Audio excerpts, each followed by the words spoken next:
I call this meeting to order. Bonjour, bienvenue tout le monde. Good morning. Welcome, everyone. Meeting number 6 of the House of Commons Standing Committee on National Defence. Pursuant to Standing Order 1082 and the motion adopted by the committee on Wednesday, October 14, 2020, the committee is meeting today to study the impacts of the COVID-19 pandemic on Canadian Armed Forces operations. I would like to now welcome our witnesses. Monsieur Christian Luprecht, professor at the Royal Military College of Canada, 2 representatives from the Canadian Red Cross, Mr. Conrad Sauvé, President and Chief Executive Officer, and Mr. Jean-Philippe Tizy, Chief of Canadian Operations, and a witness from Rome, Italy, Mr. Amir Abdullah, Deputy Executive Director of the United Nations World Food Programme, who is here with us for the first hour if we can get his technical issues ironed out, and then he will join us through this process. So we have opening statements to begin. Mr. Luprecht, would you start with your opening statement, please? Merci, Madame la Présidente. Thank you, Madam Chair. I will be speaking in English, but ask your questions in either official language. With Peter Kasarak on domestic operations of the Canadian Armed Forces that was published by the Center for International Governance Innovation. The pandemic has been consequential for the Canadian Armed Forces. The Canadian Armed Forces did not just have a plan, it was able to execute that plan. Appel au règlement, Madame la Présidente, je suis désolé. Call to order. There's a problem with the interpretation. The interpreter cannot do her work properly with the sound as it is right now. Okay. Voulez que je me patiente? Would you like me to wait a bit? Okay, all right, sure. Well, then maybe we'll have the witnesses from the Red Cross begin, and then we'll come back to you, Professor Luprecht, when they have completed. So go ahead. Is it Mr. Conrad Sauvé or Mr. Tizy is giving the opening address this morning? Madame la Présidente, je vais... Madam Chair, I'll make the first presentation. So thank you. It's a great pleasure for me to be speaking to your committee this morning. I'm very happy to talk to you on behalf of the 5,000 staff member of the Red Cross, 2,000 volunteers who are working everywhere in the country and in the world. Also, it was a partnership very important for us, the federal government, the provincial government, and the First Nation communities with which we work. Acknowledge the incredible effort of Canadian Armed Forces personnel who we've had the great privilege to work alongside at multiple points during this past year, including to help repatriate Canadian travelers and augmenting health surge capacity in long-term care.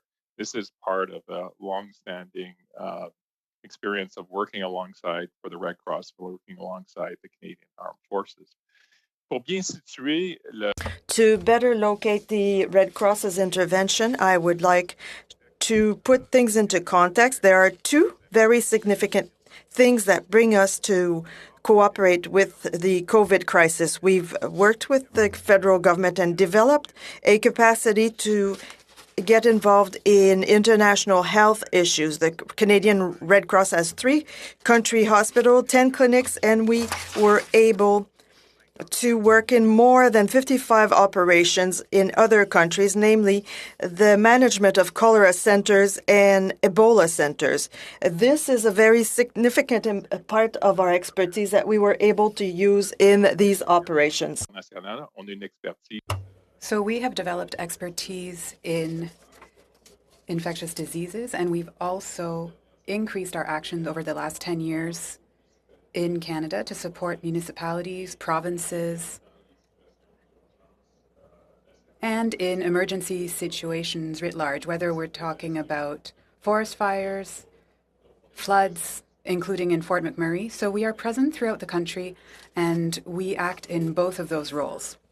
Placing this in context, because this was the capacity we're going into, and I might say as well that the Canadian Red Cross trains over 1 million Canadians every year in first aid response. So these were the capacities we brought in, and early on, the Public Health Agency and Foreign Affairs called on us to support the repatriation of Canadians at CFP Trenton. The military, of course, CAF was quite involved. We worked with them on the basis to provide support. We deployed a mobile health clinic as well in that situation. And we deployed personnel as well to support foreign affairs in Japan with the Canadians that were hospitalized there and needed some social support. But in the months that following, we brought a little bit the whole capacity of the Red Cross to bear here in our largest domestic response in our history. And I'm going to give you some of the highlights of this. And of course, we can exchange more in terms of questions. But we pursued the work we did at Trenton in different airports around the country and supported more than 3,000 Canadians that were isolated. This is including 5 active sites. We set up a support for First Nations, a virtual operation support center, thanks to the support of the federal government here, and supported over 244 Indigenous communities with health and emergency guidance, and did this in English, French, and 5 Indigenous dialects. We delivered in Toronto more than 40,000 food deliveries to isolated seniors. But I think one of the most important parts of the operation, of course, was in epidemic control training. We helped in Quebec in over 157 long-term care facilities, working with the Quebec government in deploying some experts in epidemic control. And we'll come back a lot about that because the aspect, because it was one of the more important parts of the work in supporting institutions, in stabilizing the situation in terms of the infection in their institutions. And we also trained over 10,000 of Quebec's provincial personnel in epidemic control, as well as providing support and training over 1,000 members of CAF that were deployed in the facilities.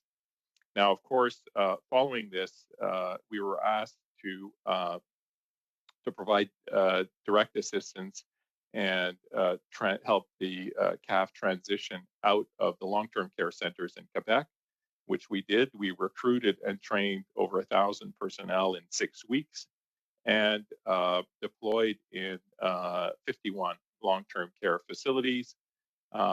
We've maintained capacity there, and we're still in 12 sites.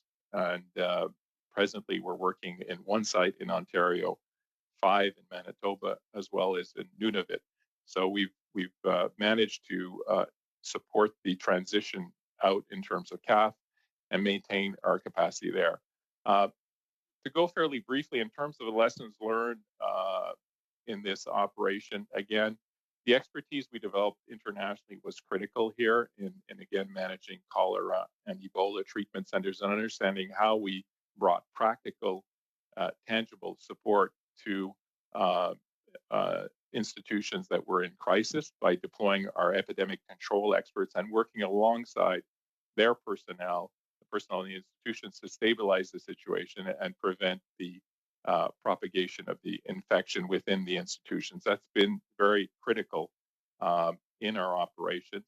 The second part, of course, of the Red Cross capacity is our ability to surge. The recruitment of 1,000 additional personnel in 6 weeks is testimony to that. And I have to say we've done that thanks to the availability as well of many Canadians that were temporarily out of work, that were very confident in areas of HR and the service area. So we managed to build that.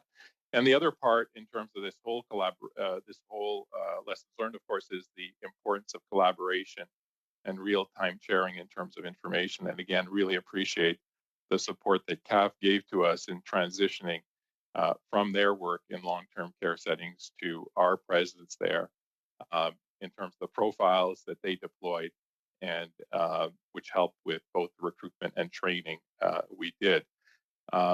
In closing, Madam Chair, we are increased our capacity, and we are working again with both the Public Health Agency, with public safety, and with provinces. We're still present and growing that capacity to support in this time of need. And we also have an eye, of course, on the next spring in terms of making sure we're building capacity to respond to other events, be it fires or floods. I think we've been quite fortunate in Canada in all of this challenging time not to have faced a major domestic emergency as we faced in the past. So all this speaks to the need to heighten our capacity. Merci, Madame la Présidente. Thank you, Madam Chair. We're available to answer any questions you may have. All right. Merci beaucoup, Monsieur Sauvé. Professor Leprecht, can we try you again to see if we've got... And there might be one other thing. If you're using an older version of Zoom, you might have to select the language you're speaking in. That might be an issue. Let me try to do this all in English. Does that work for the interpreters? No. Yes? No? Okay. So this is not working. She said she was willing to try. So it's still a little, the volume is not quite loud. So if you could speak slowly and clearly, that would surely help them do their jobs. Over to you, All Professor. Right, I shall try to move closer to the microphone, if that helps the interpreters and the sound. Does it? Does immensely. All right, so we will do it like this.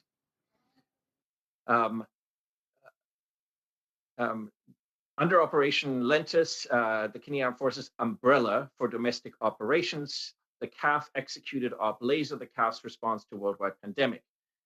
The most important takeaway is one that has not been widely observed or reported. The greatest asset the CAF consistently provides in support of domestic ops is operational capacity. That is the capacity to plan and execute, especially supply chains. Logistics officers who know where to find stuff, the capacity to get it from here to there, and the managerial capacity to execute if need be without having to rely on other partners or equipment. Most other departments consist only of strategic, that is to say, policy and tactical components, service delivery. The large, trained, and experienced operational capacity that D&D brings to bear to connect the strategic and tactical components and the necessary capacity not to have to rely on others to execute make the CAF unique in Canada. That exceptional capacity enables the CAF to respond to critical demand, supporting Public Health Agency of Canada with warehouse inventory to ascertain how much PPE equipment there is, where it is, and optimize its distribution by flying PPE equipment around the country to ensure no one runs out or going into 54 long-term care homes. However, that capacity is also a moral hazard, and it comes at a cost to the CAF, its members, and the taxpayers. To assure domestic mission success for a diversity of short fuse requests, the CAF has to maintain an ongoing level of readiness with a highly trained, well-educated roster of both specialized capacity and generalists, and the equipment to support such operations. As for the pandemic, since the CAF medical system supports its own members, it had to strip its own medical system to backstop external demand from select provinces. Should the CAF now expand its medical capacity? With no new resources, such questions raise the prospect of painful internal trade-offs. Over the past decade, Canada has become more reliant on the CAF to respond to domestic urgencies, which are growing in frequency. The Chief of Defense Staff himself has testified before this committee that it's now almost routine. We have, I think, in the last 3 years, deployed to support provinces in firefighting and managing floods. It's become a routine occurrence which it had not been in the past. Commentators close to the military fend off an increase in the domestic deployment of the armed services. In December 2019, the commander of the Canadian Army cautioned, if this becomes of a larger scale, more frequent basis, it will start to affect our readiness. CAF leaders want to see the armed forces combat role preserved, and the CAF has vehemently resisted anything other than the combat role since the 1950s. So as domestic operations become more frequent, what are the real costs and benefits to the CAFs? First, I'd like to make the point that assigning domestic operations exclusively to the reserves, for example, would elicit an extremely negative response from the reserves because they have campaigned consistently for a mobilization role within the combat arms. Op Laser, the CAF's response to the pandemic, reinforces the trend towards dependency by provinces and the federal government on the CAF. It was highly asymmetric. More than 1,700 troops were deployed for over 2 months across 2 provinces, and another 22,000 put on standby. These 1,700 troops were doing non-traditional, non-military tasks. These are not normal op lentis related tasks, such as at forest fires or floods. They are dangerous tasks that require logistics and engineering support. But here, an armored reconnaissance regiment was taking care of the elderly and doing social welfare calls. These are not traditional military roles. Is this what the military should be doing? Should the CAF be backstopping abject provincial failure? Is this deployment sound policy? Every member of the CAF deployed in Op Lentis is missing on force generation, on training, on recruitment, on support to operations. The CAF's initial reports on Op Laser show an overwhelming need to address relatively straightforward care management weaknesses that better inspection and more aggressive remedial action by provinces could have averted. Indeed, better systems elsewhere explain why the CAF had to backstop only 54 long-term combs rather than the 400 there are across Ontario and Quebec. There were thousands of willing volunteers, yet we called in the CAF. The Emergencies Act sets out the overall management structure for federal response. The provinces have primary responsibility, and any federal government backup is to be coordinated through the Minister of Public Safety, who under the Act is responsible for coordinating the federal emergency response plan. The military is supposed to be called upon only when demand exceeds provincial capacity. Yet provinces has come to view the CAF as their first resort rather than their last. In 3 recent cases, the provinces drafted and gained approval of requests for assistance before their own resources were exhausted. Newfoundland has entirely disbanded its emergency measures organization, further increasing its dependency on the federal government. Should the armed services have to deploy overseas in a crisis, CAF resources might well be unavailable for domestic operations. Even now, we got lucky. Imagine a call out for the CAF for forest fires or floods alongside the pandemic and how quickly that might have overwhelmed resources. Therefore, just because they are capable, the CAF is not necessarily the optimal provider of emergency assistance. Much of the requirement appears to be for general labor, for which the armed services are a very expensive source. There are 3 inferences that follow. First, the trend of requests for assistance being made by provinces and approved by the federal government before provincial resources have been exhausted is disconcerting. But this is ultimately a political problem, not a policy one.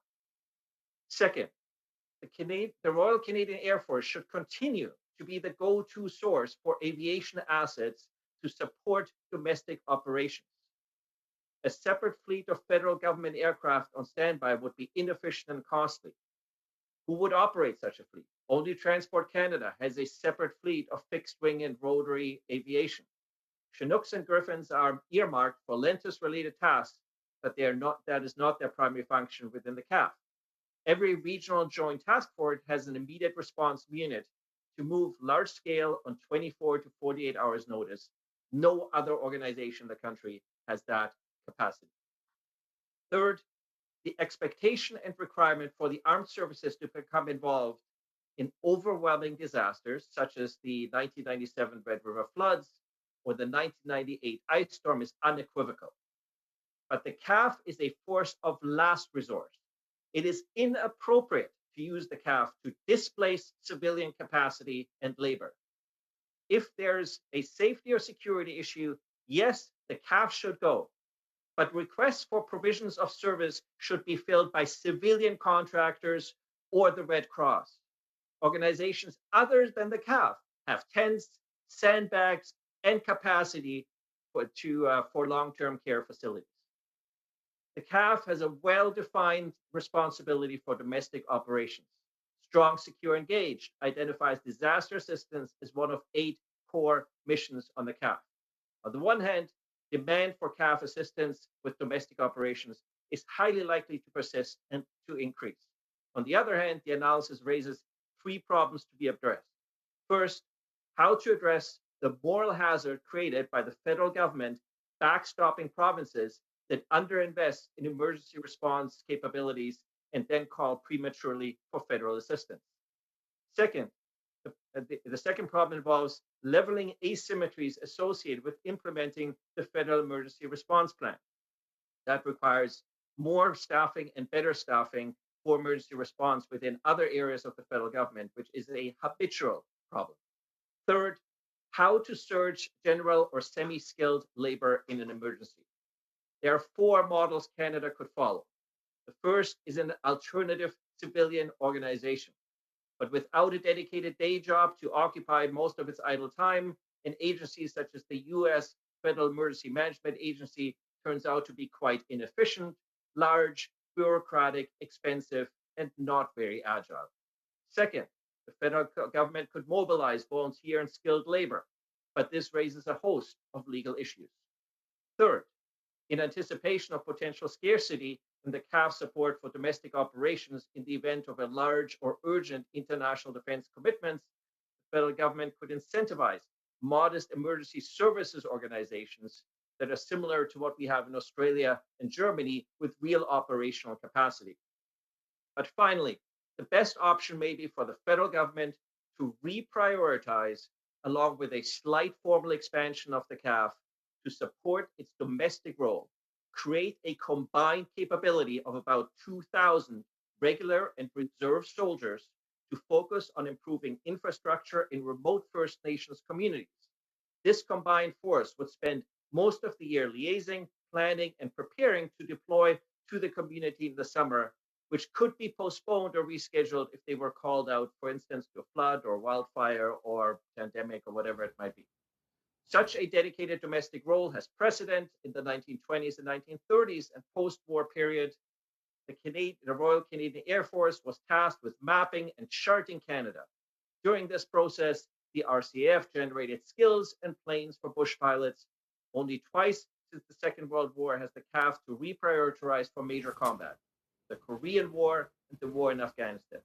These can thus be made to reverse the logic from seeing domestic operations as disrupting normal CAF planning activities to actual combat taskings being a plausible but an unlikely disruptor.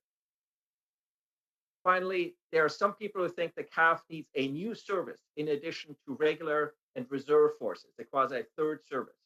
This is not recommendable. It would raise a myriad of legal and institutional hurdles. 2 takeaways then. First, the CAF needs to rethink its posture. For decades, it has prioritized expeditionary combat, but the CAF should reverse the logic and prioritize domestic operations. This would also have the advantage that it would make the CAF more palatable and CAF spending more palatable to Canadians. Second, the CAF must prepare for a future where mission success is not contingent on help from allies. Allied assets may well be tied up elsewhere or have other priorities. But on domestic operations, especially, allies will expect the CAF to pull its own weight. For Canada, the pandemic is thus an object lesson in military autarky. And it turns out that the organization has much to learn and relearn. All right. Thank you very much, Professor. Now let us try Mr. Abdullah. Do we have him on?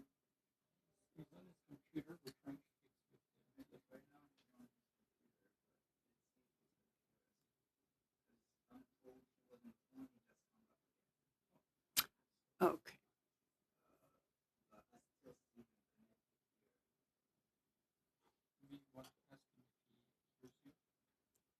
Mr. Abdullah? Hello, I'm hoping that the sound has improved, but I'm not sure. I was having trouble for the interpretation earlier. I'm not sure if it's good enough now for interpretation.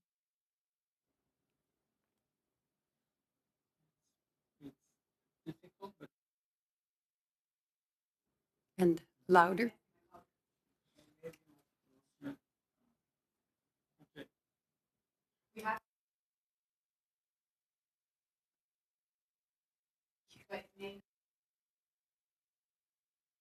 Me know. Thank you, Mr. Abdullah. If you would speak as close to your computer as you can and speak slowly and clearly, and the interpreters will do their very best.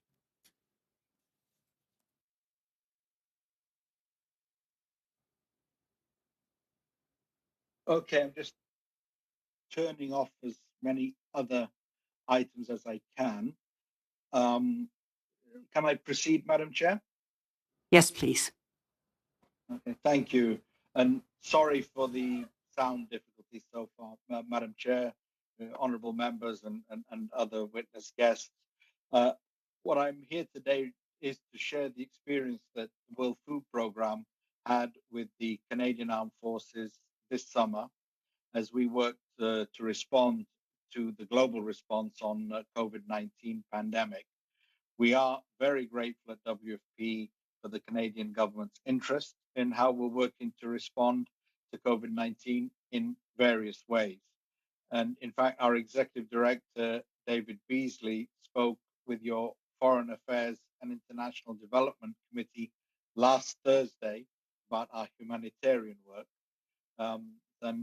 So those of you on the committee will have heard him. For those of you not familiar with WFP, we are the world's largest humanitarian organization fighting global hunger. And on any day, we're feeding around 100 million people in over 80 countries. We also are the United Nations lead for logistics and emergency telecommunications. And on any given day, we are coordinating the movement of an average of 5,600 trucks, 50 ocean-going ships, 92 aircraft, and a network of 650 warehouses and 6 large humanitarian response depots. And all of these work to deliver assistance to people living in some of the most inaccessible parts of the world. We can only do that thanks, among others, to the strong support we get from the people and government of Canada. Your partnership and collaboration has been critically important to WFP now more than ever before because of the COVID-19 pandemic. The world not only faces an unprecedented health crisis, but we're also confronting potentially a looming hunger pandemic. But I know this sounds shocking, but if you look at some of the key numbers, you'll understand it. 690 million people already go to bed hungry every night, and they are chronically food insecure. Another 135 million are marching towards starvation. These are people who face severe food insecurity, primarily due to conflict and climate change. But now, because of the economic impact of COVID-19, a further 130 million people could be pushed also onto starvation. And 2021 remains to be immensely challenging. And COVID-19, the pandemic, threatens hard-won development and peace-building gains that have been achieved over decades. And without immediate, coordinated international support, we will see increased civil unrest, rising migration, and worsening conflicts. So I'm really here to pay tribute and thanks to the leadership that Canada has shown in calling for a global response to the virus. But more specifically, earlier this year, WFP started an operation to provide common services and support to the humanitarian and health community as they responded to the COVID-19 pandemic. And through this operation, WFP provided transport, storage, and dispatch of partner cargo, mostly health supplies to countries that required urgent medical equipment and other supplies to fight the pandemic. We supported 389 different organizations with more than 1,400 passenger flights transporting over 25,000 passengers to 68 destinations. And we carried 85,000 cubic meters of cargo to 171 countries. So WFP is really proud of what we managed to achieve as the backbone of the logistics of the global humanitarian response. But obviously, we could not do that on our own. At the time that we started all this, we did not have sufficient air assets to respond to the overwhelming and increasing global demands for cargo transport, and the commercial aviation sector, as we all know, was struggling to cope. So as such, WFP had to find another way to support our partners amidst the pandemic. And that was primarily the use of military and civil defense assets in humanitarian operations, which is based on the principle of last resort. This takes place when three conditions are met. A specific capability or asset requirement cannot be met with available civilian assets. 2, foreign military and civil defense assets would help to meet that requirement and provide unique advantages in terms of capacities, availability, and timeliness. And 3, that the foreign military and civil defense assets would complement rather than replace civilian capacities. Once these last resort needs were identified, the United Nations sent a request to member states asking for military and civil defense assets to be used for this operation. And I'm pleased to say that Canada was among those member states that responded to the request, offering the support of the Royal Canadian Air Force. A CC-177 Globemaster and a flight crew of more than 30 people were deployed to the WFP hub in Panama in what we called Operation Globe. For 2 weeks, the Royal Canadian Air Force team worked non-stop alongside the WFP team to organize a series of rotations to move health cargo from Panama to Guatemala, Honduras, Barbados, Trinidad and Tobago, San Vincent, and the Grenadines. During those 2 weeks, our teams worked side by side and around the clock, overwhelming and overcoming last-minute changes which required an impressive amount of flexibility and cooperation from everyone involved. This was no small task. It was the first time for many staff in both teams to work on such an operation. The learning curve was steep, but thanks to the tireless work of those on the ground, that the operation was deemed a success, showing that timely action helped prevent rapid escalation of need and conflict. Madam Chair, honorable members and guests, as the dynamics of the world continue to change, disasters continue to strike, and operating spaces becoming even more crowded. It is in these spaces that understanding of the other is crucial. It is what allows us to coexist and fulfill our respective mandates. And in some cases, such as this operation, even to cooperate and work together towards a common goal. So on behalf of WFP and the global humanitarian community, thank you to all of those who facilitated Operation Globe. But a special thanks to the Royal Canadian Air Force team who deployed to Panama and who worked so hard alongside the WFP team. And I really hope that those involved walked away from the experience with a greater understanding of each other. In the long run, we know that investments in food security and the resilience of communities contribute to more stable and prosperous societies. And the 2020 Nobel Peace Prize that we were recently awarded is recognition of that important and crucial link between conflict and hunger, and the critical role that food assistance can play in supporting the first step towards peace and stability. So now it's time for us all to stand together, to work together, and stand by the world's poorest people, very often women and children who are right at the front of that. And so I thank you and hope that I can answer any questions that you may have. Madam Chair, thank you for giving us the opportunity to speak with you today. Thank you very much, Mr. Abdullah. And I think your microphone might be one that just turns on when it starts to hear you speak. So when you answer a question, start out with a little bit of prelude, and it looked like it was taking about 3 or 4 seconds for the microphone to actually click on. So then we'll start now with Mr. Dowdle, please. Good morning, Madam Chair. And first and foremost, I want to thank our witnesses for being here today.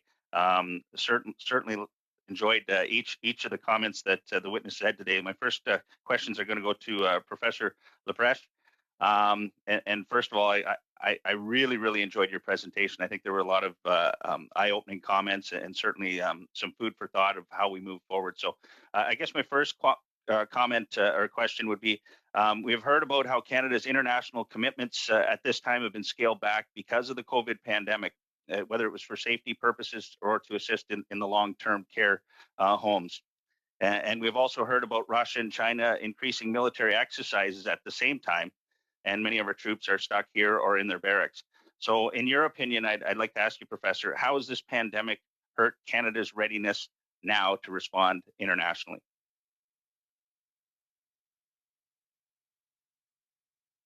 So 22,000 troops that were on standby to support Op Lentus and specifically Op Laser is about 1/4 of the entire deployable force once you factor out people who are on medical leave or are otherwise constrained.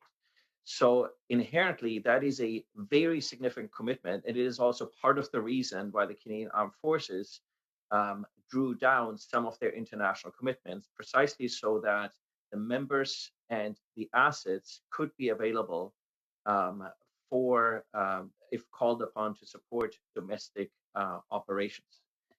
I think the question going forward is the trade-offs that I try to raise in my presentation between those domestic deployments and inherently those assets that are not being available, as you point out, either for international operations or possibly a more worst case scenario where we have critical, urgent international operations, and that coinciding either with a high demand for domestic operations or multiple demands for domestic operations. Might that be a pandemic combined with floods or firefighting? And the fact that the Canadian Armed Forces had essentially to cannibalize its own medical services in order to backstop the issues raised by provincial policy and what I would call provincial failure raises some very difficult questions, I think, for the Canadian Armed Forces, because it now means what capacity, if you had told someone in Canadian Armed Forces 2 years ago that they would be going into long-term care homes, I think somebody would have had you committed to an institution. It would have been inconceivable, literally inconceivable. And so but of course the Canadian Armed Forces have to be there to ensure mission success for the government of Canada. So if you have constant resources, now you have very difficult conversations about what sort of backstop capacities does the Canadian Armed Forces need to build for possible future domestic operations. God knows what other types of policy failures by provincial governments in terms of critical infrastructure, for instance. That means that Those are then investments the Canadian Armed Forces cannot make in international operations or in continental defense, for that matter. I certainly agree. There's seems to be a lack of emergency preparedness and management, perhaps that needs to be worked on with the provinces, municipalities, counties, whatever it may be. Certainly help this time. My next question, I guess, is for Mr. Sauvé from the Red Cross. I had the opportunity to see him in action. We had a state of emergency when I was a mayor before, and had them come in when we had a tornado. So I want to thank you for your service and how important you are to the local community. So my question, I guess, follows up with that. Is just wondering, maybe it's time that we have perhaps a different type of standing domestic relief force. And I'm just wondering if the Red Cross, would you be able to handle that type of responsibility?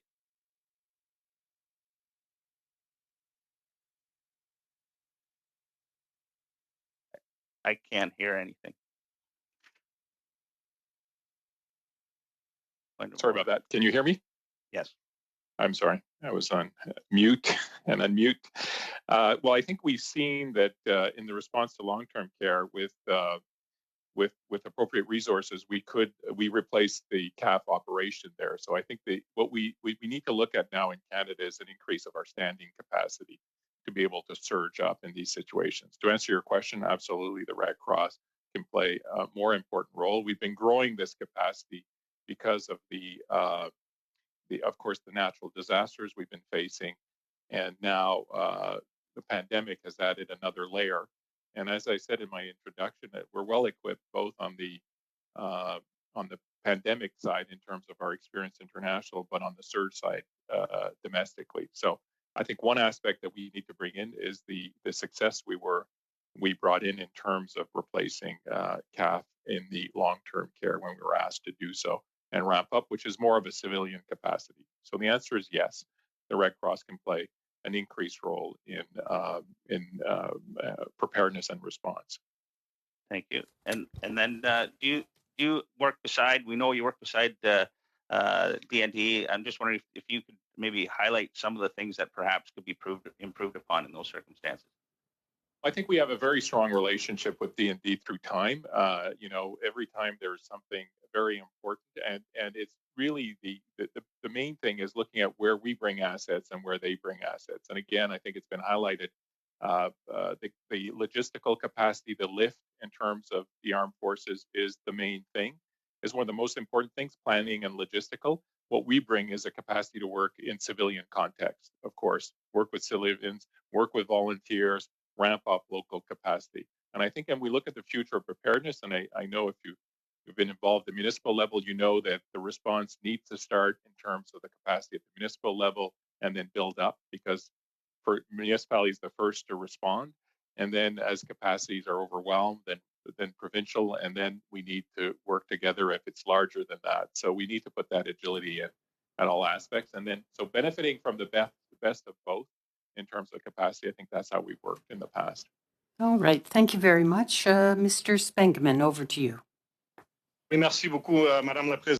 Thank you very much, Mr. Chair. Mr. Sauvé, it's a pleasure to see you here this morning. I would like to ask you a question. Please, could you tell us more on your perspective on the link between food security and humanitarian crises and global security or regional security in the Middle East or Northern Africa, for example? So your question is the link between food security? Yes, food security and humanitarian crises and global or regional stability. Well, one cannot dissociate climate challenges, food crises, and conflicts. Also, there are links. We're in a context where all of those things are closely interlinked. And for us, for the Red Cross, and obviously the work of the World Food Program is of first importance. We have to increase the capacities of local communities and increase the global surge capacity at the same time. So the balance of those two things is important to face those very interlinked and significant challenges. Yes, thank you very much. you with us. Thank you very much for your service and congratulations on the award of the 2020 Nobel Peace Prize to the WFP team. We had a chance to congratulate David Beasley last week. I just wanted to repeat my congratulations to you. Sir, you've served as Vice Chair of the UN Sustainable Development Group. You had particular attention on the Sustainable Development Goals 2030. If you look at cases like Yemen, Syria, Libya, Afghanistan, Iraq, cases where both the United Nations and in some respects also Canada has been active on political and peace-building initiatives, and you throw COVID-19 into the mix. You spoke about the link between conflict and hunger and exacerbated by COVID-19. I'm wondering if you could take some time just to elaborate on what those vectors are and how we could overcome them. Okay, thank you very much for your repeated kind words on the award, which we see as a strong recognition of multilateralism as well. We don't just see it as being a WFP thing, but as how multilateral responses can really help improve the situation.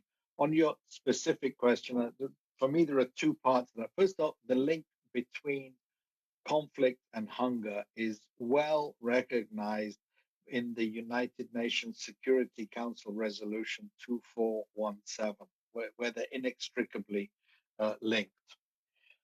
And we see in the countries such as those you've just mentioned, we see this play out every day. Is it hunger driving conflict or conflict driving hunger? It's a vicious cycle. And then when you add climate to that, you end up with climate driving conflict, driving hunger, and that cycle comes up.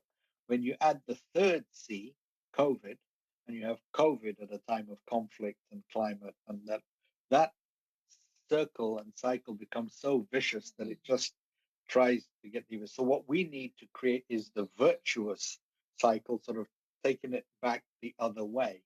And in a sense, those virtual cycle also take place through a series of C's. They take through with collaboration of us all working together, coordination, so that collaboration is best done in a manner so that you don't get overlaps and you reduce the gaps.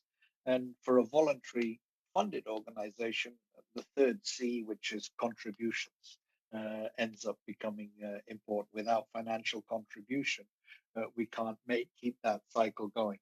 I think the SDGs, Agenda 2030 and the SDGs, what COVID brought into sharp focus is the interlinkedness. I mean, you can start with 1, poverty; 2, hunger; 3, health; 4, education; 5, gender, which is hugely important; 6, water, and carry on up to 17, going past 16, and conflict. But they are interlinked. COVID brought it into sharp focus, and if we don't solve one, we won't solve all of them. Maybe briefly, in the minute that I have remaining, if you look at fragile states and you look at the provision of essential goods and services by non-state elements, some of which radicalize, some of which politicizing these functions, you're speaking to Defense Committee. From a security perspective, do you have any worries about exacerbated conflict along those very precise lines that failed states basically do not have the capacity to provide either nutrition or health services, and that's undesirable elements will take over that role? I think you have touched on what is a fundamental, I would say, threat or weakness. And there are some areas of failed states where there are actors, nefarious actors, who will move into that gap. And it is those gaps that I think organizations such as WFP, working with donors such as yourselves, very neutral donors, and if I may add, even at the appropriate times, notwithstanding the draw that might seem to have on domestic. I mean, the I would say that amount of equipment or number of troops or personnel that would be deployed for an operation such as Operation Globe is very, very small, but the returns on impact on what people see is very, very high. They see something, they don't have to join those nefarious elements. Right. They will get their assistance from people who mean the right thing. Thank you very much, sir. It's been very helpful. Thank you. Thank you very much. Monsieur Brunet-Duceppe, s'il vous plaît. Thank you, Madam Chair. I'd like to thank the witnesses for their very interesting remarks. I really am grateful for your appearance today. First, Mr. Leprecht,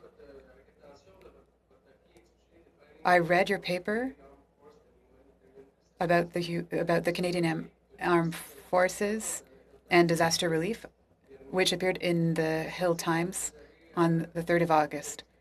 In the article, you expressed that there was a problem about the fact the federal government had to come and help provinces which have health systems that are underfunded. I'd like to hear you about federal responsibility in this underfunding, because especially in this pandemic, it seems that the federal government is investing less and less in health, and that is to the detriment of the provinces, who, on top of having to backstop, you'll recall that early on in the act, it was 50%. It was a 50% transfer, and now it's a 22% transfer. So I'd like to hear you on that, please.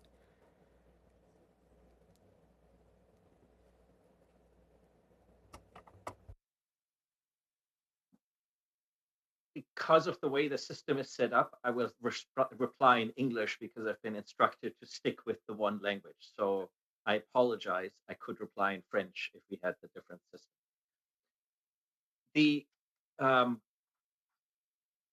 I think so here's what is, in my view, you heard the Premier of Quebec asking the Canadian Armed Forces to stay through the month of September in the spring in long-term care homes. And it was thanks to the Red Cross that provided the backfill capacity that the Canadian Armed Forces was able to go from one home to the next and turn it from red to green. And so I think this cooperation with the Red Cross demonstrated that the Premier was expecting things that were perhaps not appropriate to ask of federal military assets. It also worries me in terms of civil-military relations if we expand the role of the military. But I understand your question. Okay. Where I think the federal government needs to play a much more aggressive role is in working with provinces on prevention and in making sure that federal transfers, they should not necessarily be tied to specific expenditures. But I think we have a significant gap that the pandemic, that floods, that wildfires expose between the investment, a coordinated investment in critical infrastructure. And I think the long-term care issue demonstrated that we perhaps also need to change our understanding of critical infrastructure, because once a Premier calls in the military, then whatever has failed effectively becomes a piece of critical infrastructure. So I think we need to separate those two debates. Fiscal equalization is a political problem that the provinces and the federal government need to sort out. But there is an operational issue of immediate tactical and operational response where failure to coordinate effectively between the federal and the provincial government on medium-term strategic planning resulted in this particular deployment. Just to be clear here, and correct me if I'm wrong, but the Prime Minister himself had placed Armed Forces members on standby. So am I wrong to think that the federal level offered the military help, even though they might not have been thinking of long-term care at the time? The military will carry out whatever it is asked to do by the political authority. The question is what the federal government can do so that provinces do not inadvertently place burdens on the federal government and operational demands on the military that are best handled within provincial jurisdiction with some strategic foresight and some medium-term planning. And I think there's more work to be done between the federal and provincial governments on that medium-term planning to anticipate these challenges and avert them in critical infrastructure, in long-term care. But there's also more to be done on the part of the federal government itself when it comes to emergency response, when it comes to, for instance, the logistical capacity within government departments. And so there are many lessons to be learned here, but I would caution against tying fiscal health transfers to immediate operational and tactical failures on the ground that are really a function of provincial management and auditing of long-term care homes rather than a function of how many dollars the federal and provincial governments agree is appropriate to be transferred, and of course, under what conditions, that is to say, whether unconditional or conditional transfers. Well, logically, there shouldn't be conditions attached, seeing as health is a provincial jurisdiction. But when the federal government doesn't transfer enough, we end up in these situations. Many would say that Quebec was really in dire straits. It had used all of its resources when the Canadian Forces intervened. Don't you think that Quebec had used up all those resources when it called for the Army's help? There are 33, I believe, transfers, most of which unconditional, some of them conditional. Unconditional means the province makes a decision on how it spends those funds. And we can see by virtue of the fact that the Canadian Armed Forces were called into long-term care homes in 2 provinces, but not in the other 8 provinces or 3 territories, that different provinces made different decisions in regards not just to the allocation of the funds available to them, but to the management and the auditing with regards to, for instance, long-term care. And so we can learn from laboratories of experimentation what went right in different provinces, what could have been done better in other provinces. And so let's get together and try to make sure that we understand tactically and operationally what failed here, rather than trying to turn this into a debate about how much additional dollars the federal government may or may not need to transfer, because ultimately it is a provincial choice how the province spends unconditional transfers. All right. Thank you very much. Mr. Garrison, please.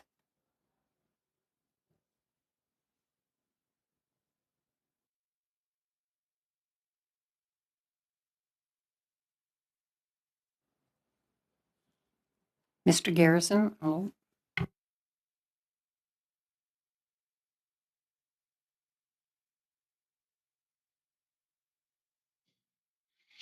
Sorry, Madam Chair, I wasn't able to hear anything from you. So I'd like to thank all the witnesses for their valuable testimony here in committee today. And I want to join my colleagues in thanking the World Food Program for all their work around the world and congratulate them on their receipt of the Nobel Peace Prize. I think it's very useful, the testimony we've had this morning, which clearly links hunger with conflict, climate crisis, and COVID. So my question to Mr. Abdullah, first and foremost, is you talked about the 3rd C of responding in a virtuous cycle rather than the other cycle, and that being contributions. And I'm not asking you to comment on the contributions of any individual nation at this point, but has there been a special appeal for funds, and what has been the general response to that appeal, if there's been one? Thank you very much. And when the COVID response began, the global response, there was, again, using one of the virtuous C's, there was coordination with the OCHA, the Office for Coordination of Humanitarian Affairs, working very closely with WHO, and a global humanitarian response plan with a corresponding appeal was put out. And quite even across the globe, donors responded very generously to that. WFP had 2 parts to that appeal. There was the appeal for the common services and the logistics that we would do on behalf of the system, such as the contribution that Canada made, not only in a financial contribution, but also contributing with this actual in-kind support of the Royal Canadian Air Force. But then there was another part of the appeal, which was about the increased food security crisis. At the time of COVID, we already had quite significant needs, but the worst affected countries, we estimated that between up until the first quarter of next year, because that's the sort of the long-term lead you need to get food lines going, was close to $5 billion US dollars. And the response against that was phenomenal. It was more than 50-60% was funded. A lot of that 5 billion, I do have to point out, wasn't all increased need. A lot of it was the need that we have in countries such as South Sudan, Yemen, and places like that. We will always have gaps, but I think that we acknowledge within the World Food Programme that donors are very generous towards food crises, food security. They it's very visible, and contributions are forthcoming, and we appreciate that very much. But really, when you see, we've often asked what the face of hunger really is. A hungry woman who is going without to feed her hungry child, and that's what we see constantly. And for us, that's why we have to advocate as we do. It's and what we are hoping to get to is a point in which that virtuous cycle gets to a point where we can actually start to reduce need. One of the most frustrating things is when you're having to save the same lives again and again and again continuously. But unfortunately, and conflict and climate, COVID we hope will pass, but conflict and climate, if we don't get to grips with those two C's, if we get rid of the third C, and since I'm on the virtuous C's, we certainly see Canada as the fourth C in the virtuous cycle. Thank you very much for that generous assessment. Are there additional things in terms of coordination, the coordination C and the logistics kind of things that are going to be necessary? Because I think the entire world is facing a very grim 3 or 4 months here until vaccine distribution can start. So are there additional things that you would be asking of organizations like the Canadian Armed Forces that would help with logistics and coordination? As we see the potential second and some places third wave start to hit before the vaccines get there, we have not ruled out the likelihood that, or the eventuality that we may be coming back and once again asking for military and civil defense assets. Right now, there is no request out, but the cell that would trigger those requests are reviewing that. There was a meeting to review recently. There's no immediate request, but right now we feel that we can't rule that out, possibly sometime in the first quarter of next year until the vaccine is run. And one of the things is that many of the logistics capacities will be sucked off into moving the vaccines, which is going to be hugely important. But then there's all the other stuff that needs to keep going too. Great. Thank you very much. Mr. Benson, please. Thank you, Madam Chair, and thank you to all the witnesses.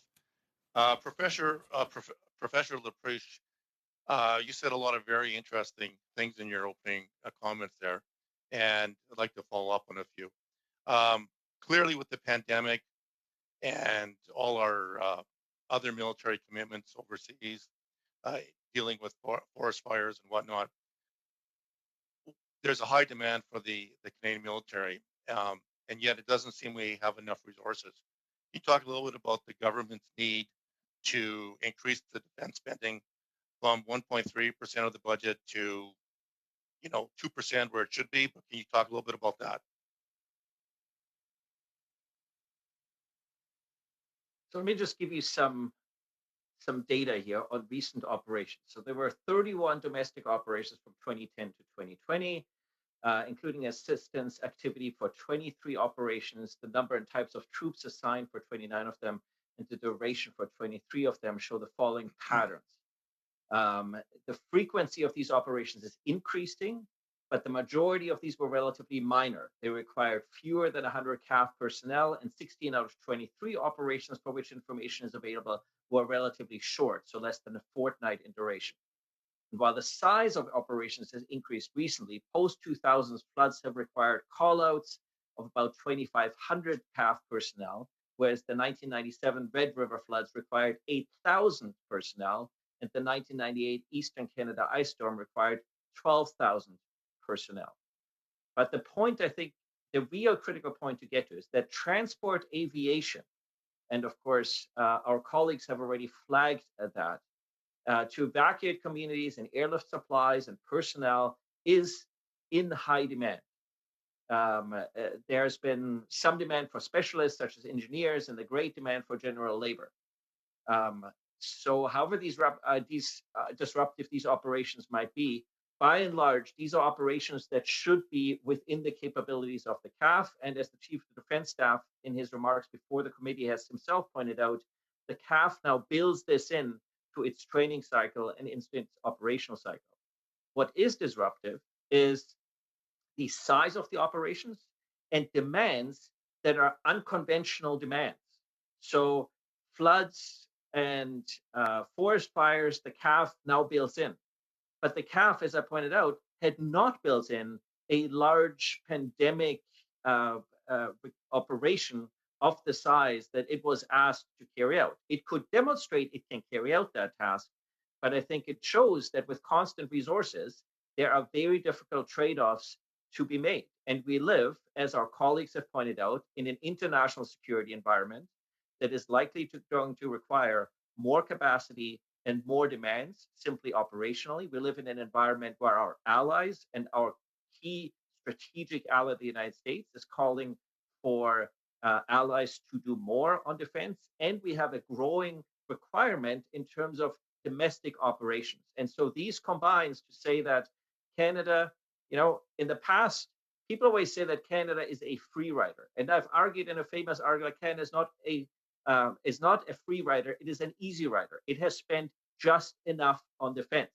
But the problem is that just enough, what was just enough in the past, is simply not enough in light of the challenges and the demands that we are facing today in terms of domestic deployments, continental defense, and international demands in terms of peace and stability and security, as well as our allied commitments.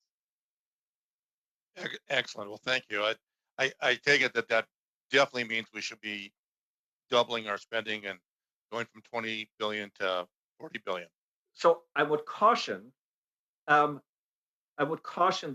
I think what Canada needs is not necessarily a bigger military, because people always think we need to recruit all these more people. We already have challenges on the recruitment side. What we need is a better military, and in many ways, a better organized military with the right kit, the right training, the right people. And that has always been the strength of the Canadian Armed Forces, is ultimately exceptional people with exceptional kits that can be relied upon, and the ability to do that on our own. And so I think this is ultimately what's in question here if we undermine further our ability to deliver for the organization, that we can deploy and we can be relied upon to deliver regardless what the government asks of its Canadian Armed Forces. And I'm concerned that the current level of commitment is not enough to sustain that in light of the current operational tempo. All right. Thank you. Monsieur Robillard.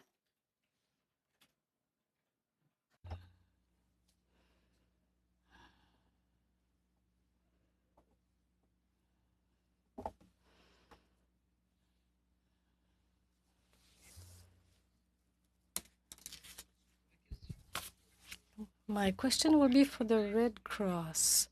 If there is an increase in outbreaks in long-term care facilities, would it be possible for the FAC to return to those centers to help the Red Cross?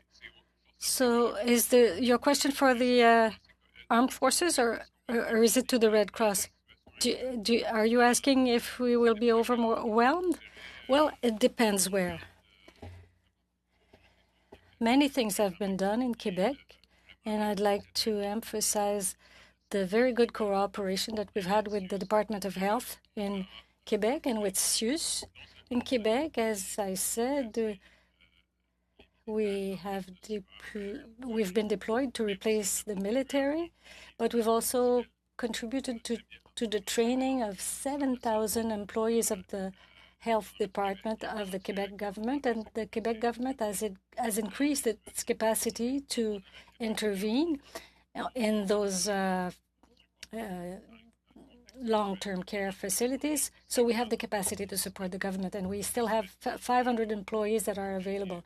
So at this stage, well, I can't see the future, of course, but our capacity is quite good, and we're in discussions right now with other provinces to increase our capacity to offer the same type of support. Thank you.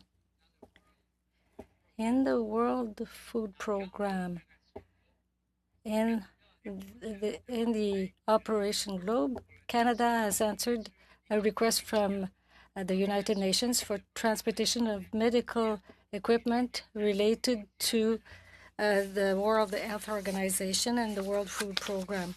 So what do you feel about the help granted by Canada during the pandemic?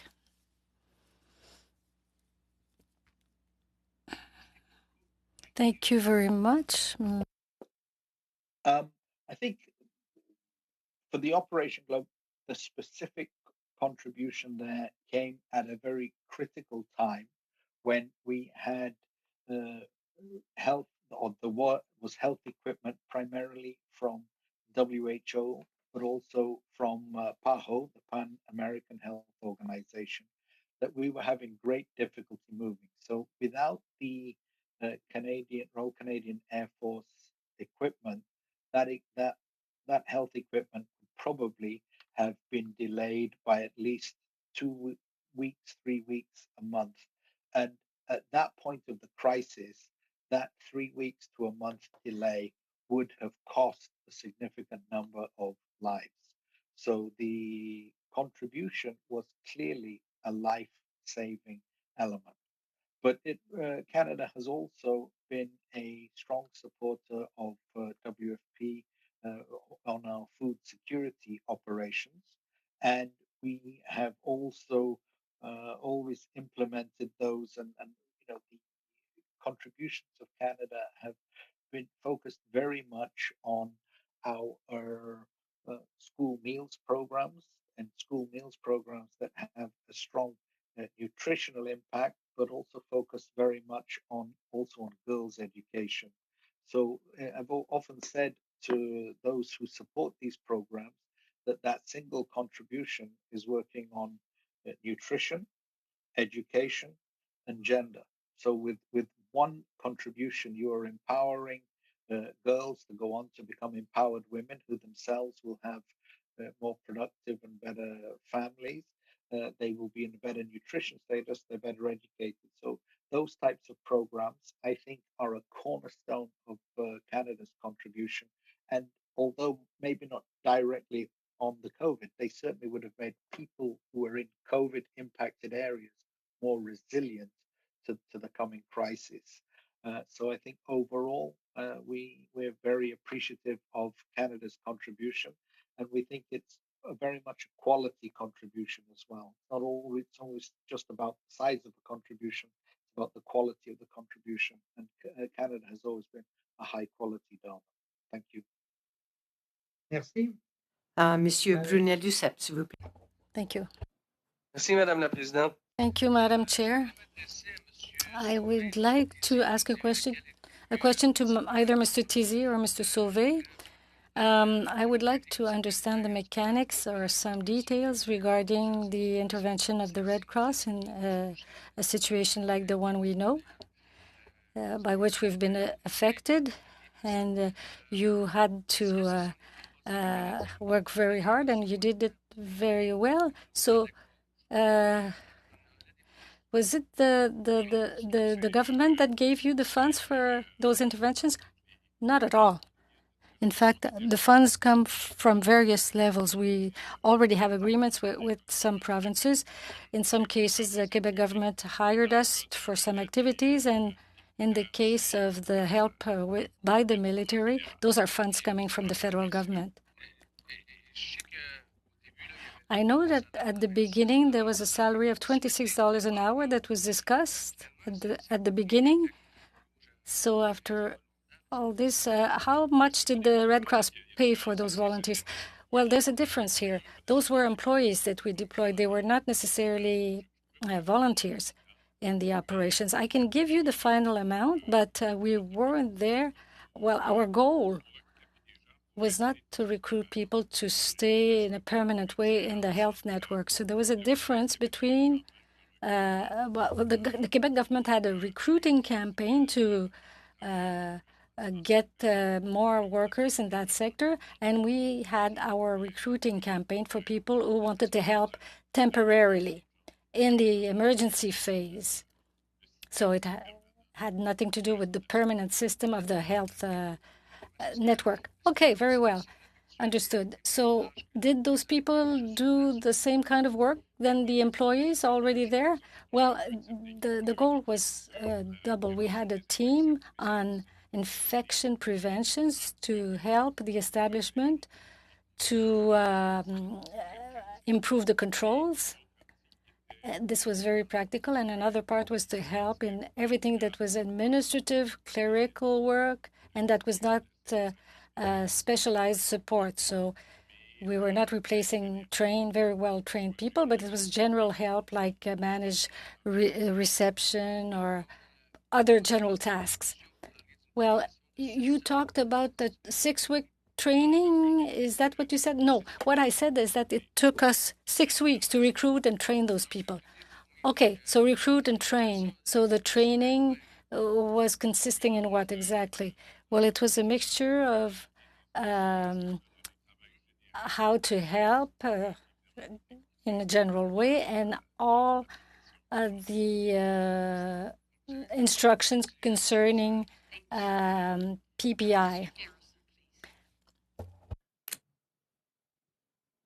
Thank you, Madam Chair. I want to follow up with additional questions to the Red Cross, but first thank them, of course, for the enormous assistance they provided on very short notice.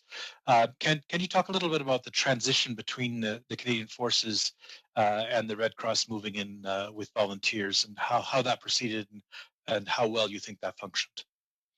Well, I think it went very well. First of all, I want to thank the Canadian Armed Forces. Really collaborated in terms of transferring all the information. What was critical as well, and I think most important to highlight, is we worked very closely with the Health and Social Services Ministry of the Quebec government, because they're at the end of the day working with the institutions, knowing which one needed our help, and so that was really a daily coordination work. So the transition went well, and we are still present, I think, in 11 long-term care institutions supporting the Quebec government there, and we've kept of the 1,500 people. Now, these are not volunteers. As I was saying earlier, we recruited paid staff for this because it's an engagement of months in terms of the work that's required. And in terms of the 11 institutions where you're still providing assistance, is there a plan in place to phase out the Red Cross assistance, or how long do you expect to be in those institutions? Well, again, this is supporting the Quebec government. So I think we've extended our presence. I think, till March at this stage in terms of support. And it's in these institutions or others, wherever there may be an overlap or a challenge. And as I said, we are growing right now the support in Ontario and in Manitoba. Manitoba, we're in 5 long-term care institutions. Again, on the same model, basically, it's to provide surge, epidemic control, and surge in institutions that could be overwhelmed. Thank you. I know my time is very short. I want to go back to Mr. Abdullah from the World Food Program and talk about which, I guess, areas or regions or countries he thinks are most at risk in the next few months with the convergence of food shortages and the COVID crisis.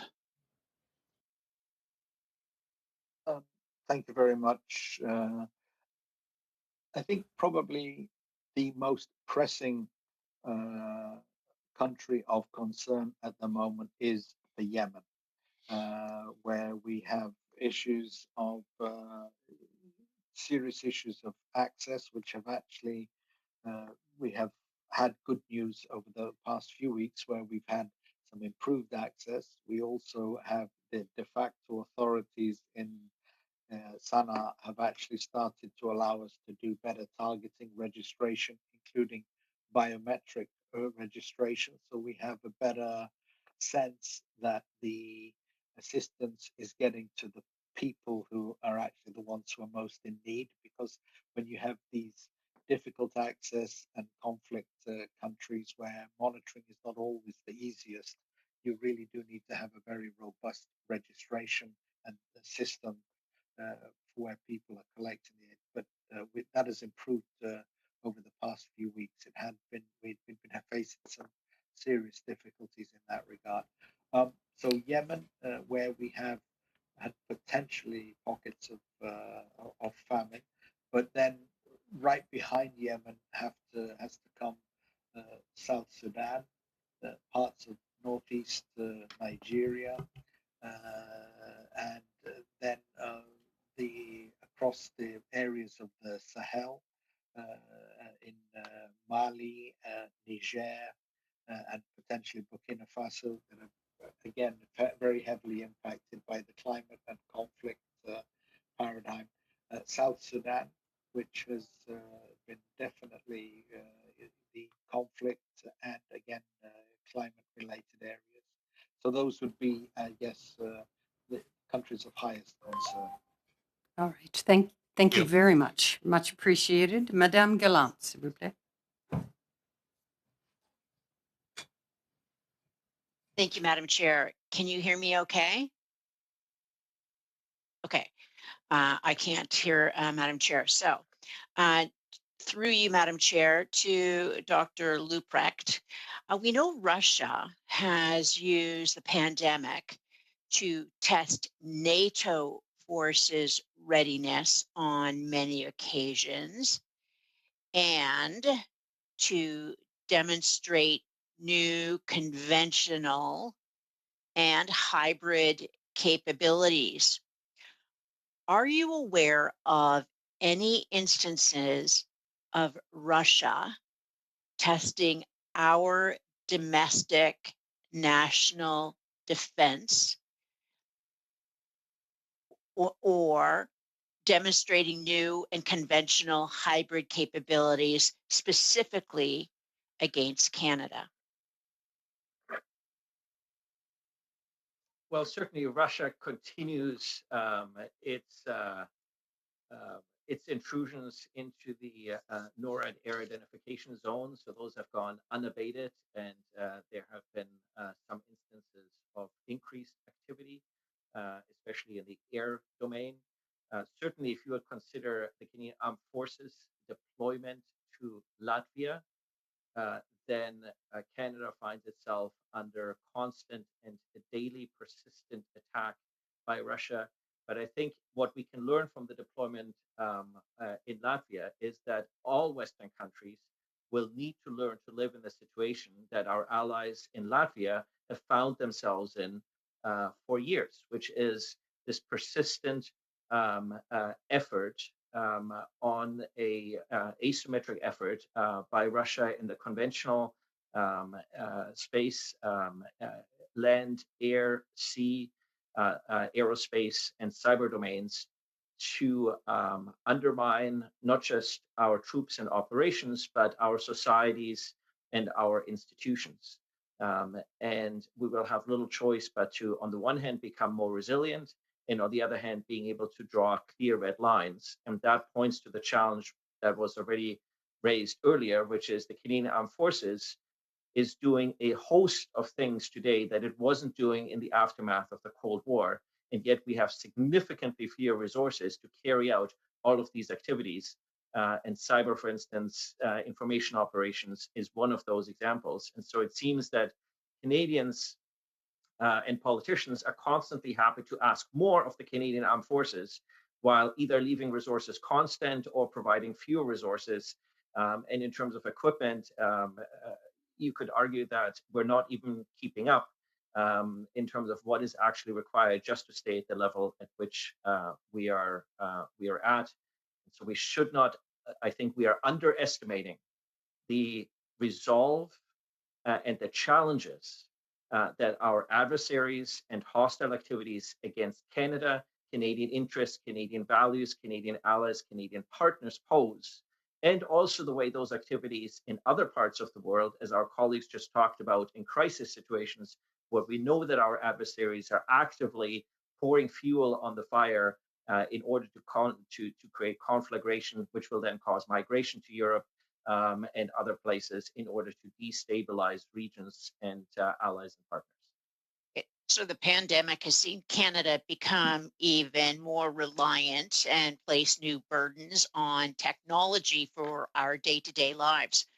What kinds of cyber attacks are we now more vulnerable to from nations such as Russia, Communist China, or Iran, and in our current environment? I would refer you to the excellent National Cyber Threat Assessment that was released last week by the Communication Security Establishment. And I would highlight in that assessment that, to the best of my knowledge, for the first time, CSE specifically identified China and Chinese activities in that assessment. And so a growing cognizance of that it is increasingly important to call out those players that are intentionally trying to undermine us and our institutions, certainly by becoming more connected. As a result of the pandemic, we have also created a host of new vulnerabilities, whether that is within politics, within government, within the private sector, or among our civil societies. And so that provides a host of new weak links that our adversaries are actively exploiting. And we know, for instance, that universities and research institutions have been at the forefront. And we know this because of previous statements released by CSE in cooperation with partner countries. So All right, Canada thank you. Thank you very much. Mr. Bagnall, please. Thank you. And thank you to all the witnesses for a very interesting input. And congratulations to Mr. Abdullah for your Nobel Peace Prize. Mr. Abdullah, I'd like to just, you mentioned climate change a few times, which was very interesting. And I'd like you if you could comment on how climate change has affected the people that need the food that you're delivering and perhaps their own generation of food, and then also how it's affected the providers of the food being in a different climate.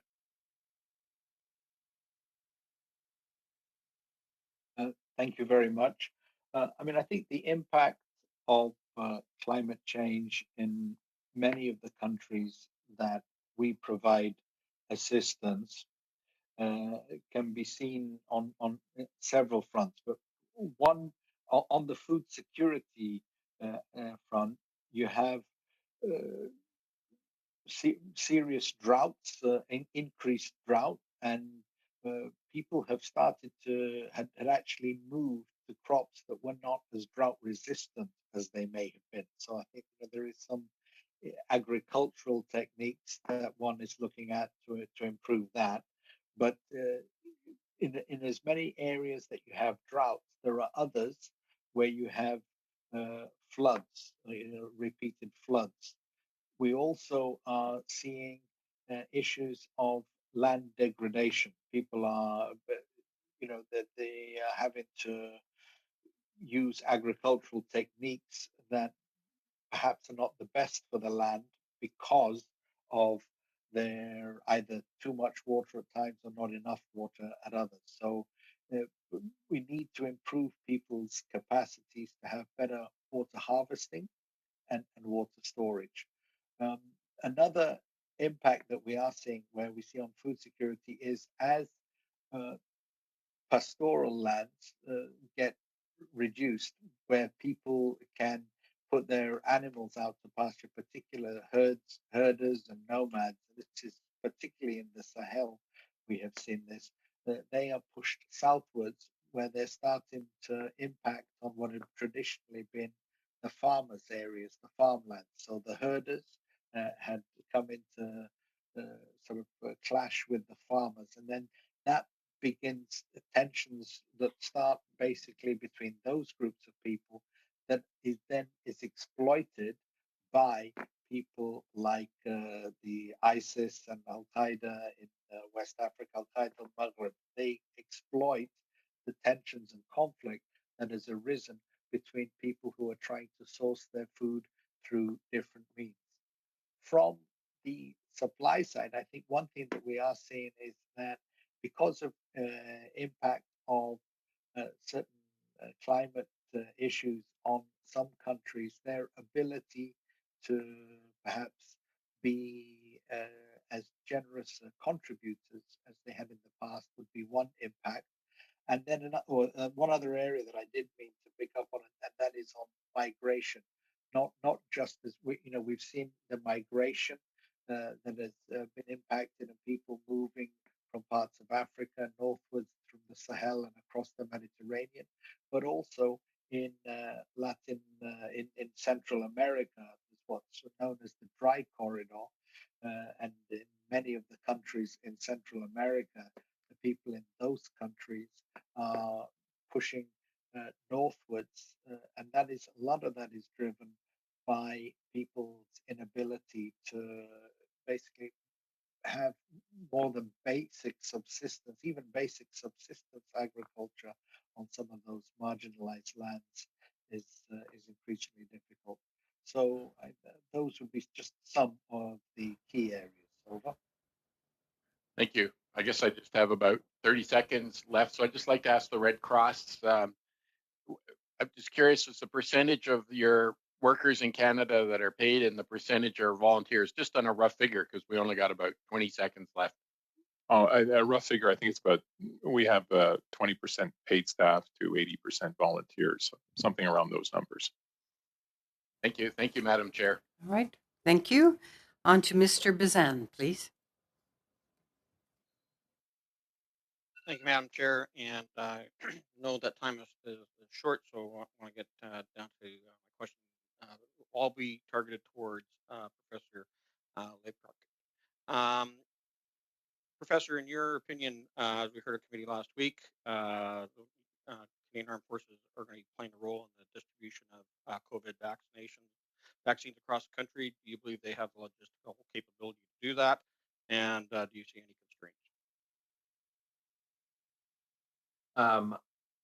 I have no doubt, given the way the support the Canadian Armed Forces was able to provide to the Public Health Agency of Canada when called upon with personal protective equipment on the logistics side, as well as on the supply chain and lift side, that they fully have the capability to provide whatever support is required in ensuring, in carrying out whatever strategic plan the government provides with regards to the distribution of the vaccine. But of course, this is a zero sum in the end, because it means the more and the longer we have to rely on the Canadian Armed Forces to provide this logistical capacity and support. It means that capacity is not available for other types of operations or support. Exactly. I appreciate that. Thank you, Professor. You make the comment, both in your written materials this summer and then also your committee today, about the moral hazard we find ourselves in because the provincial governments have underinvested in emergency response. Do you believe that they have that this is an abdication of their responsibilities, and should they be penalized for it? There's little political payoff for provincial governments to invest strategically in critical infrastructure. But it seems when the federal government steps up with cooperation and with funding, then there is an incentive for the provinces to do so. So I think this is a joint responsibility that they have to exercise. I am concerned that in the aftermath of the pandemic, as provincial resources shrink, that there may be an effort by politicians and governments provincially to focus on those things that get them the most votes, not the things that will provide medium-term sustainability. And the challenge for the federal government is, while the federal government can send invoices every time the Canadian Armed Forces are called out, politically, of course, that is highly fraught, in particular when those invoices go to provinces that are already in dire fiscal constraints. Now, we know under the National Defense Act, I believe it's Part 6 of the NDA, that there is the aid to civil power. Do we need to change any of that legislation to reflect the current realities that we're facing and the abuse of the provinces of calling in the armed forces every time they seem to get into trouble? We did change the act after the Canadian Armed Forces were called out to shovel snow in Toronto. There are quirks of the act that go back to Confederation and that we are only now starting to iron out and bring into the 21st century. Under the act now, the minister is ultimately responsible for making the call in coordination with the Chief of Defence Staff, who decides how to operationalize that call. And so there's considerable discretion also on the part of the Canadian Armed Forces in how exactly it responds to that call. But I think when we have issues, for instance, if there are repeat issues where the federal government provide an opportunity to have those addressed in terms of critical infrastructure and provinces do not step up, or as we, for instance, see in a place such as, for instance, Fort McMurray, where we have significant delays in the construction of critical infrastructure that could have averted some of the disaster that we saw that we saw only months ago, that perhaps there's an opportunity to rethink. I think penalties are probably going to be less effective than trying to set the right incentives at the federal level and provide the right strategic planning capability for those incentives. I also think the Canadian Armed Forces, so we don't always cannibalize the owner organization, needs to set up its own domestic response unit. So let's talk about that domestic response unit. Now, are you talking about something similar to DART, which we have for international relief? Or are you thinking more something along the line of the U.S. Army Corps of Engineers that can provide that long-term infrastructure investment, particularly, as you mentioned, in the North and Arctic regions of Canada, but then be there to provide the humanitarian assistance and disaster relief? Right. I think a dedicated unit for domestic operations of about 2,000 reservists and regular force personnel that are the immediate frontline capacity for smaller types of callouts and smaller types of operations. But I also think there's an opportunity to have a conversation with provinces about standing up much more robust provincial services, emergency services organizations. Currently, we have tactical capacity to organize emergency measures, but we have no deployable capacity. And I think one of the things that we learned from the Red Cross is we need to have a much more systematic surge capacity of volunteers. And for instance, in Germany and Australia, that is coordinated through state emergency services, through the Technische Hilfswerk, which is currently the Red Cross is having to pick up most of those pieces. And I think there's more for government to be done to make sure that the right volunteers and the right capabilities are available at the right moment, and the Canadian Armed Forces can then help to get that expertise to where it is needed. Right. Thank you very much. Mr. Baker, please. Merci beaucoup, Madame la Présidente. Et mes questions. Thank you, Madam Chair. My questions are for Mr. Sauvé and the Red Cross. First of all, I would like to thank you, Mr. Sauvé, for your work and for the entire Red Cross's work in our long-term care homes. In my riding of Etobicoke Centre, we lost 42 seniors in one centre, and it was one of the 5 centres where the armed forces worked, and it was one of the 5 centres that were in the report about the terrible conditions in Ontario long-term care homes. I wanted to ask you, The Red Cross has worked on training the armed forces in particular. You mentioned that during your remarks. And you also took responsibility for work that had previously been done by the armed forces. Now, from your perspective, could you tell us a little bit about what you think the impact was of the armed forces working in our long-term care homes? Answer. When that happened, I think it was necessary. And the whole discussion we've been having over the last couple hours, in fact, is that the armed forces are really a last resort. They're trained to do something different. What the Red Cross has shown is that it is able to develop civil capability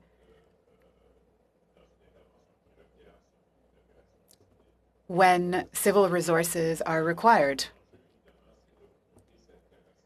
So the challenge is to develop that capacity to respond to issues. I think that that was necessary at the time. Now, can we replace the armed forces? We were able to demonstrate that we did in long-term care homes with civilian capability.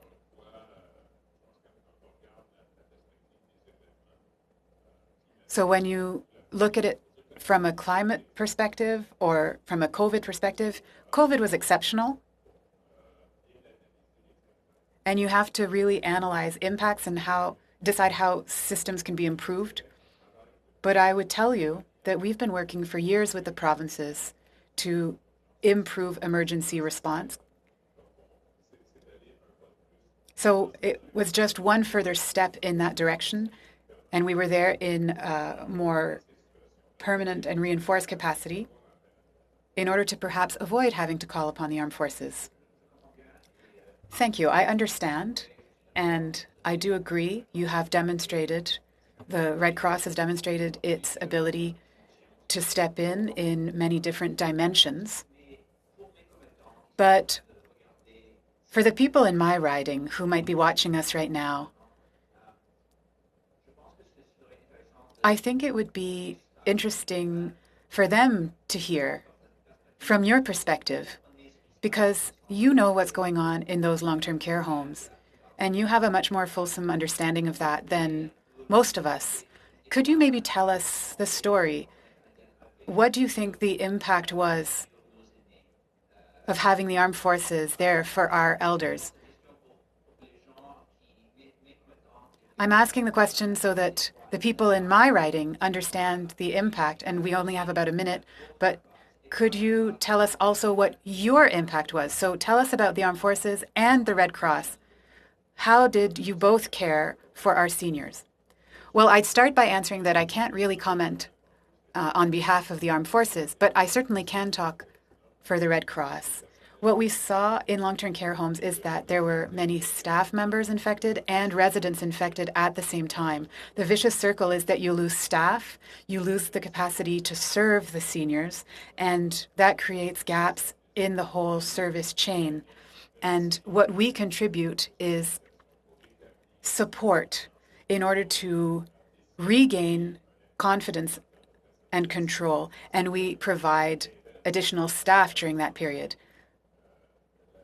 But what's true is that when staff get sick, there's a general fear that comes to be in the homes. What we tried to do was to reverse that a bit and try to stabilize things. I think it's clear that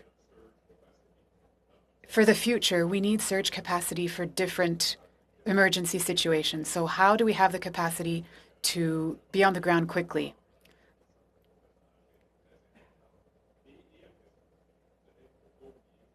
So we did a lot in the homes, but I would also add that the provinces have come on after that, especially in Quebec. They've trained a lot of staff in order to meet the needs. Thank you very much for your answer. Monsieur Brunel-Duceppe. Mr. Brunel-Duceppe?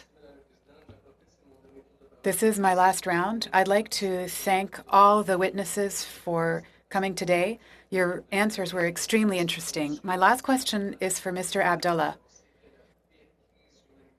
We're aware that the worst humanitarian crisis raging on this planet at this time. Many have said it is in Yemen. It's the food crisis in Yemen.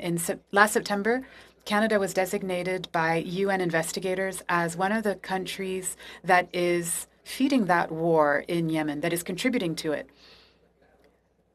Because we can all understand that famine is linked to the war. So could you explain to us how, by selling arms to Saudi Arabia, is Canada making the food crisis in Yemen worse at this time? That's a very difficult question to answer, obviously. But I think the one thing here is that is important to note is that weapons themselves don't create food crises. It's when those weapons are used, I would say, in a manner that is not fitting, and that happens in the war in Yemen. That's on both sides. The Saudis have been armed because I'll say they are defending their national interests and their territory, and they have been attacked in their territories. They have been done so by arms that have been supplied on the other side. So the issue here is that one hopes for a situation where there would be no need for arms to be supplied, but the to directly correlate it is probably too strong a correlation. That the presence of a lot of weapons in this area certainly exacerbates the situation. But I think one thing that Canada has played its role also in making sure that food, the food crisis is met by ensuring that food and cash vouchers are available to the people most in need, and you are one of our donors on the food security side. So I would say that you need to point to that also. One hopes that the conflict ends and that there would be no need for anybody to supply either side with weapons. All right, thank you for that. Mr. Garrison, please. Thank you very much, Madam Chair. As it's our last round of questions, I'd like to turn to Mr. Leprecht. Quite often in Canada, there's a feeling that the countries named by Mr. Abdullah, Yemen and the band running from South Sudan across to northeast Nigeria, don't have a lot to do with Canada, and a tendency then, therefore, for certainly the general public to say these things may be unfortunate, but they don't have much to do with Canada. Can you comment on any threats to security from the deteriorating situation in Sahel in West Africa? Thanks for the question. As you know, I've written about the Sahara-Sahel, and we need to always remember that Europe is our second most important strategic partner after the United States. And we saw what mass migration did and the aftermath that we are still living with in terms of European politics. And so we have, not just in terms of Canadian values, but Canadian interests, a strong interest in the region, in part because we are one of the very few allies that can also bring Francophone capacity to bear. And these are also already the countries where we can see some Canadian Forces operations. I point particularly to the regular force operation in Niger, but also the support, for instance, that Canada has been lending in all countries surrounding Syria, with the exception of Syria itself, in terms of regional stability. So yes, our interests are clearly at stake. And do you see more that Canada should be doing right now on the diplomatic front to address these threats in the Sahel?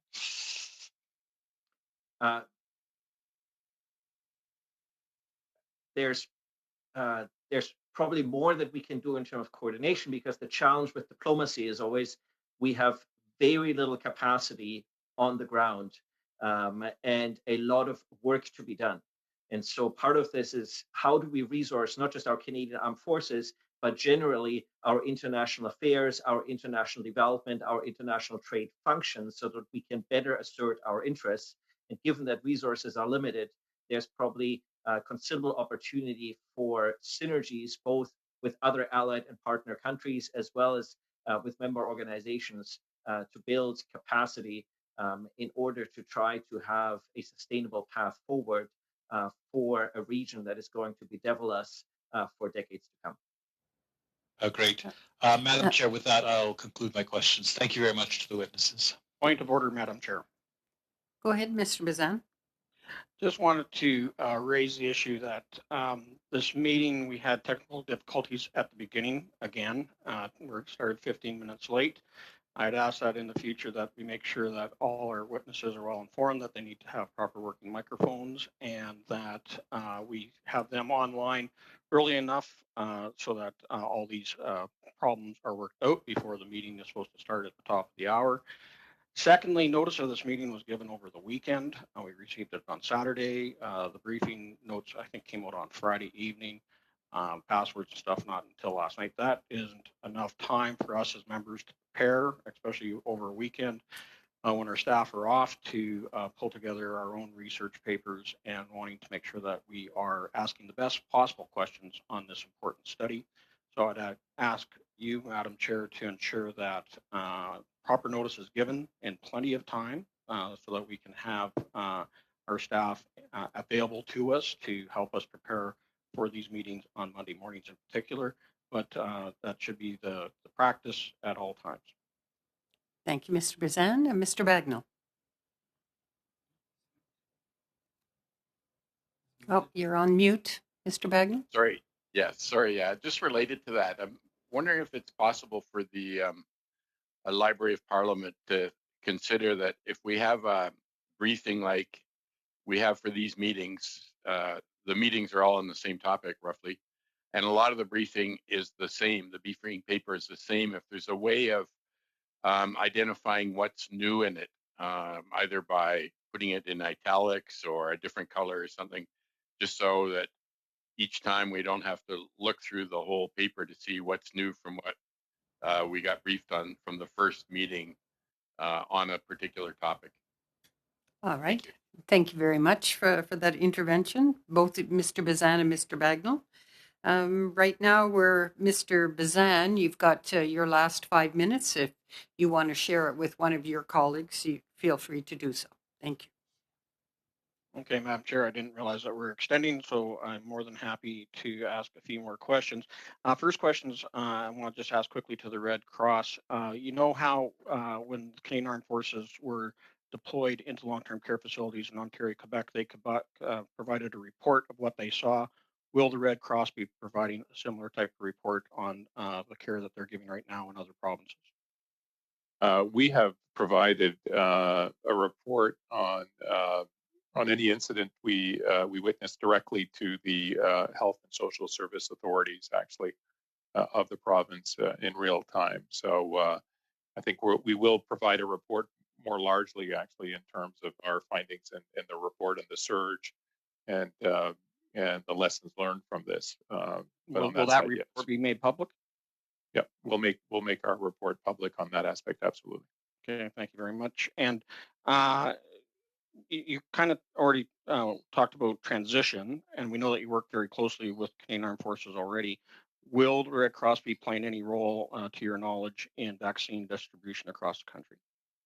We are, of course, we've provided a lot of surge in this present operation, and we are sitting at the planning table with the Public Health Agency of Canada to see how we could contribute. Nothing has been defined at this stage, but we're obviously available to provide any help we can. And I just want to go back now to Professor Leppert. Professor, when you're talking about, setting up a new organization, making sure that it's properly funded without taking away from current readiness, training, and operations of the Canadian Armed Forces. And we did mention in the last go around about the issues of possibly setting up similar to like a U.S. Army Corps of Engineers.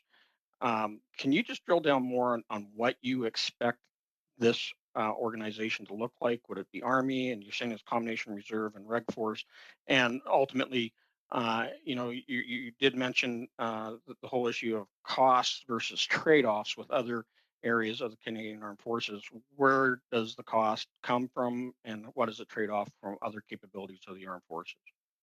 Well, given all the data that I provide in the written submission and also in my publication, I think it is currently it is a difficult pull for the organization in terms of trying to make the domestic operations work with all the other demands. So having a dedicated effort will assist in that regard. If there's no new funding for that effort, that inherently means that is going to come at a cost somewhere else.